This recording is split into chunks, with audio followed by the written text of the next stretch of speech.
your pig actually or boar is in the year, you will have so many people that could actually be against you.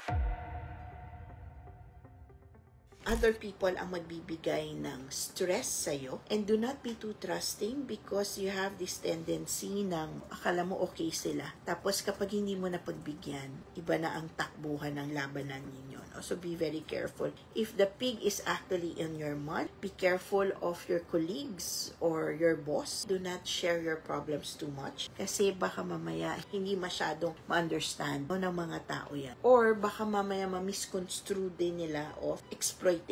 If you're a pig and you have a business, careful also of your associations with competitors. Okay? Do not be too emotional, ha? Kasi baka mamaya ito yung malagay ninyo na mga issues. Set aside personal issues with professional issues, ha? Because you might actually have this kind of problem. And because of the year breaker, medyo imo-imo sila. And then you have the hurdles that will come your way. Dapat let it go, no? If it's on the day, you have so much of emotional problems, lungkot-lungkutan ng peg, parang api-apihan, yan, no? So, try to avoid this because this will be your problems.